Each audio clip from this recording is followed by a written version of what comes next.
picture the 1983 Super Bowl.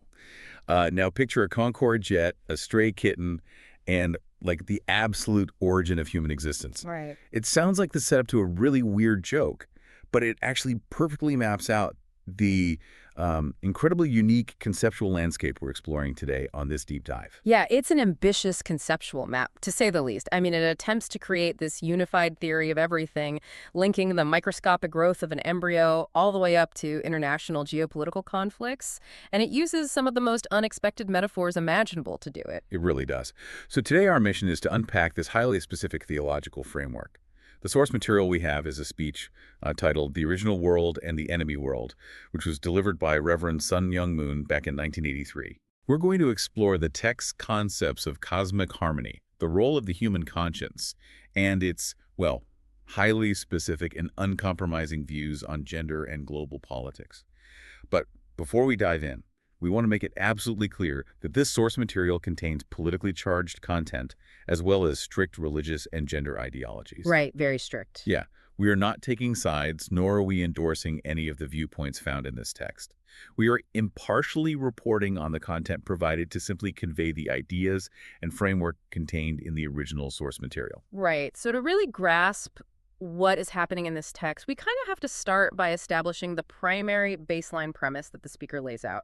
And you have to keep in mind, for everyone listening, this was delivered in 1983. Right, so the Cold War is at its peak. Exactly. The threat of global nuclear annihilation is just on everyone's mind. So when this text asserts that humanity is currently caught between two realities, it feels very immediate. According to the speech, there is the original world, which is God's intended reality of perfect harmony. And then there is the enemy world, which is the fractured, hostile reality we actually live in. And the text asserts that this enemy world is dominated by Satan. The entire theological framework we're looking at is essentially an instruction manual on how to force the enemy world back into the original one. Okay, let's unpack this. If we're trying to navigate out of this enemy world, we have to look at the rules we're currently using to govern ourselves, right? Mm-hmm. The text spends a lot of time dissecting human laws. Oh, absolutely. It basically argues that secular laws, whether they're decreed by ancient monarchs or voted on in modern democracies or enforced by communist states, they are all fundamentally broken. Because they change too much, right? Like a law in a democracy can just be overturned in the next election. Exactly. They offer no permanent standard. They rely on external enforcement and are entirely dependent on whatever the era or the sovereign power of the time happens to be. A law in a dictatorship only lasts as long as the dictator. So the text claims the only true universal standard you can actually trust is the human conscience. It's almost like the text is arguing that societal laws are just shifting weather patterns. You know, you might need an umbrella today and sunglasses tomorrow, completely dictated by the external climate. But the conscience is an internal compass. I like that analogy. Right. It's like it's built directly into the human hardware, and regardless of the weather outside, it always points to true north. And the text goes further to explain the mechanism of how that compass actually functions. It argues that this internal compass is biologically and spiritually wired to seek out harmony, not conflict. Which is a crucial point given the 1983 context. Exactly, because the text aggressively targets the communist concept of the dialectic. Right, the Marxist idea that history and progress are driven forward by struggle and class warfare. Right, opposition. The text claims this is basically a mathematical falsehood. Progress doesn't come from a clash, it comes from cooperative fusion. The speech actually uses this incredibly grounded example of a seed to illustrate that. Like when a seed drops into the earth, the text asks us to look at the mechanics of what happens next. The soil and the rain don't fight the seed. No, they don't. The elements in the ground don't rise up like the proletariat trying to overthrow the bourgeoisie, you know. They cooperate to help it grow. Right. The soil actually yields to the seed. It surrenders its own nutrients to fuel the seed's growth. The text argues that nature itself rejects the dialectic of struggle. It even points to electricity to prove the same underlying physical law. Oh, right. The plus and minus charges. Exactly. Plus and minus charges don't battle each other for supremacy. A positive charge doesn't try to annihilate a negative charge. They exist in a state of mutual attraction and cooperation to generate power. So the universe operates on harmony, meaning the human conscience is designed to do exactly the same thing. That's the fundamental argument here, yes. So if the conscience is the compass, and it's wired by design for harmony, we have to ask, what exactly is that true north it's pointing toward? Like, where is the compass actually trying to take us? Well, the text argues that the conscience is perpetually pointing straight toward one absolute destination, and that is love. Okay, love. But it is vital to understand that in this framework, love isn't just categorized as a mere emotion or like a chemical reaction in the brain. It is defined as the absolute origin and the active initiator of all life. It's the fundamental physical force of that original world we talked about. Yeah, and the speaker actually uses this to answer the age-old question, which came first, the chicken or the egg? Oh, yeah, I love this part. Right. The text humorously declares that the egg came first, because you have to have the initiating seed of love before you can ever have the life of the chicken. Love precedes existence. And that concept of love as a literal foundational building block extends directly into how the text explains spiritual growth. The source draws this direct functional parallel between physical biology and cosmic spirituality. How so? Well, think about how a physical embryo develops. It takes physical nourishment directly from its mother's body via the umbilical cord to build its cells, right? Right, sure. The text claims that human beings, once they shed their physical bodies and elevate into the spirit world, they continue to require constant nourishment to survive and grow. But obviously, they aren't eating physical food anymore. Which brings us to maybe the wildest quote from the speech. The exact quote is, "Every day you eat up God, who is everywhere." It is such a striking image. In this theology, the spirit world is a literal ecosystem. Just as oxygen is the invisible but necessary fuel for our physical lungs on Earth, the love of God is the breathable atmosphere of the spirit world. The argument is that you are supposed to consume it to survive. Okay, here's where it gets really interesting, but I also kind of have to push back a bit. Eating up God is a profound, almost overwhelming image. Oh, definitely. But how does this abstract cosmic law of love actually translate to the messy day-to-day lives of the people listening right now? Yeah. Like, how does eating the invisible love of the universe apply to sitting in traffic or arguing with your family over who has to do the dishes? It feels too abstract. Well, the text actually addresses that friction by bringing the concept down to earth in a very rigid way. It asserts that you cannot access this cosmic love ecosystem without an anchor. Okay. And it anchors this entire massive concept squarely in the physical union of marriage. In this framework, the cosmos is essentially scaled down and concentrated into the family unit.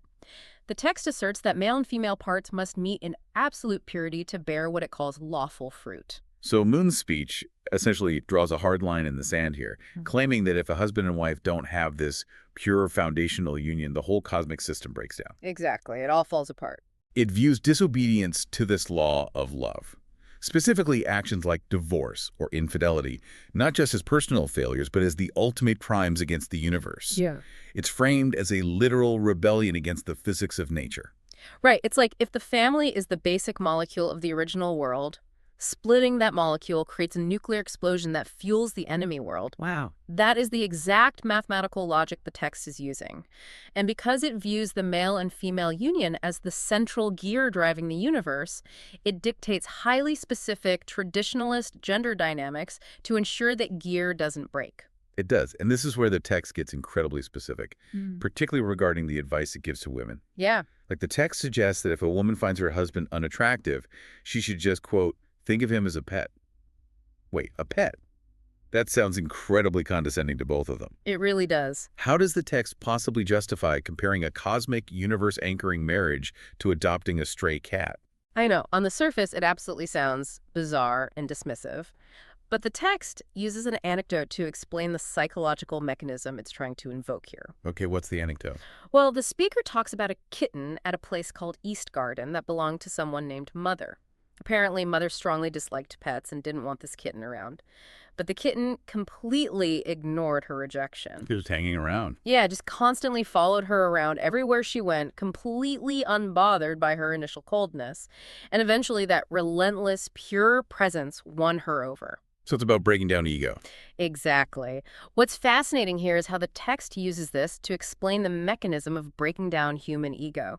It suggests that a husband's stubborn loyalty and unbothered presence will eventually outlast a spouse's defensive ego.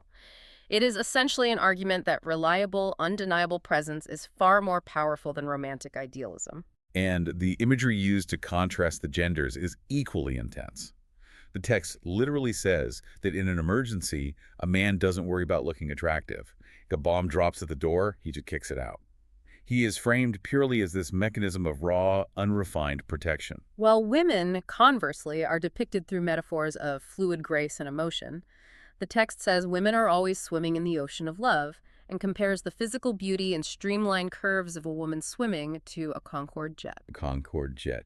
It is such a vivid, hyper-specific artifact of 1980s imagery. It really is.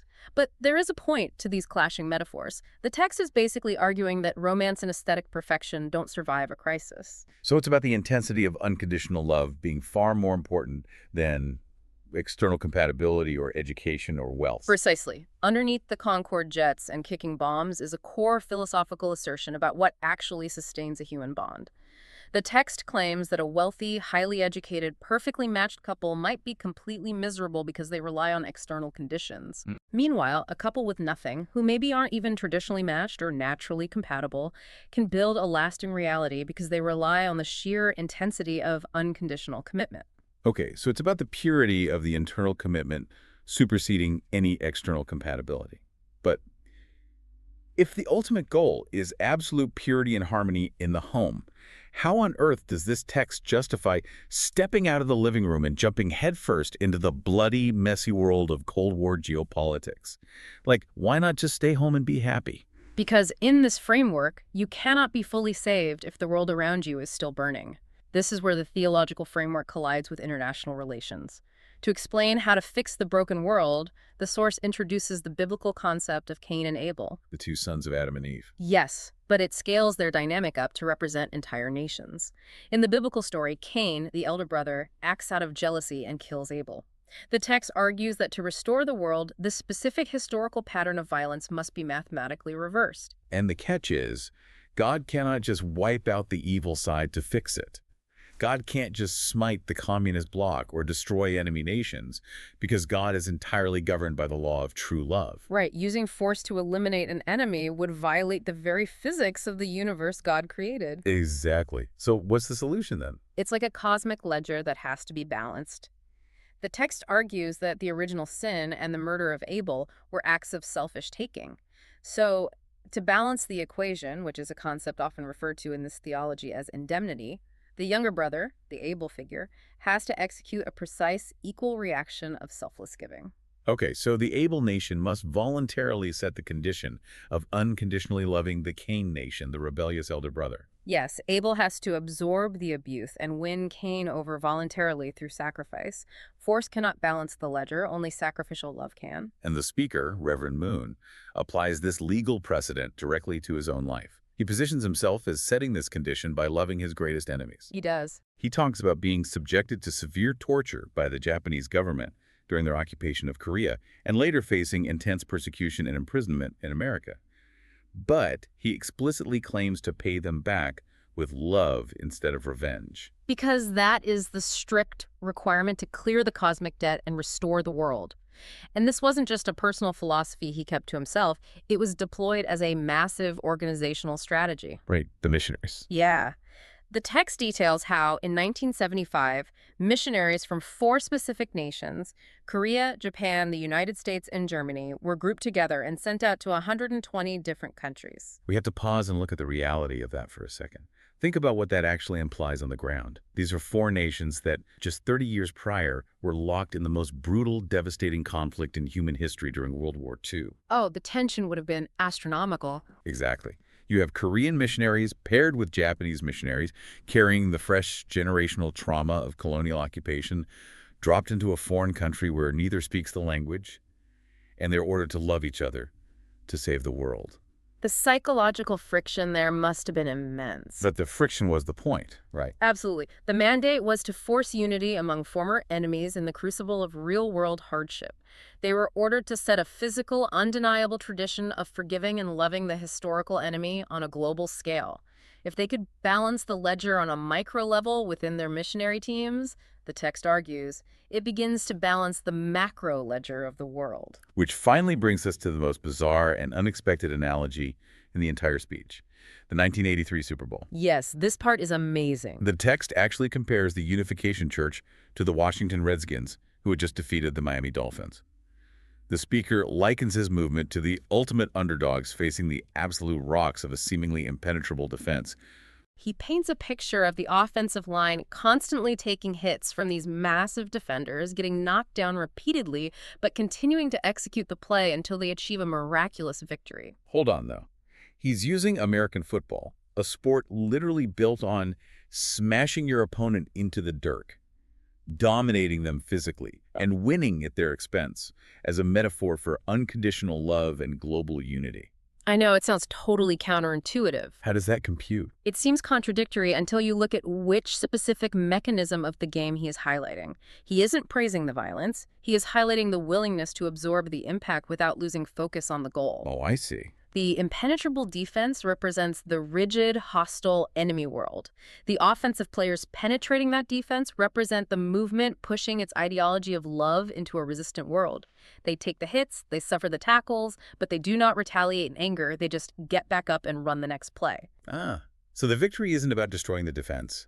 It's about outlasting their resistance through a willingness to sacrifice your own body for the forward progress of the team. Exactly. So what does this all mean for you, the listener? Regardless of your personal, religious, or political beliefs, how can someone actually apply this framework of loving the enemy or balancing the cosmic ledger to their own life today? Well, stripped of its highly specific theological architecture and its 1980s Cold War context, the text is fundamentally advocating for the psychological power of neutralizing conflict through disarming radical forgiveness. Makes sense. Think about the dialectic we discussed earlier, the idea that struggle creates progress. Most of us operate on that assumption. When someone attacks us, we attack back. But when you meet opposition not with reciprocal force, but with unexpected embrace, you break the cycle. You force the enemy to confront a completely different set of rules. Exactly. Whether that is a deeply difficult coworker, an estranged family member, or a bitter rival, it is a strategy of winning not by defeating the other person, but by overwhelming them with unconditional acceptance until their defensive posture simply collapses. It takes the wind right out of their sails because you refuse to play the game they showed up for. Precisely. Let's recap the intense journey we've been on in this deep dive. We started with the premise of a divided existence, an original world of intended harmony versus a fractured enemy world. We learned that to navigate out of this, we have to bypass shifting societal laws and rely on the internal compass of our conscience. Right, a compass that operates on the fundamental physics of love, not struggle. Exactly. We explored the deeply profound concept of consuming divine love as literal spiritual oxygen. We navigated the text's uncompromising, highly traditional mechanisms for marriage and gender, complete with Concorde jets and the psychological warfare of a stubborn kitten. Which is a sentence I never thought I'd hear. I know, right? And finally, we ended up at a geopolitical strategy that demands absorbing the blows of your enemies as the only mathematically viable way to balance the cosmic ledger and ensure global survival.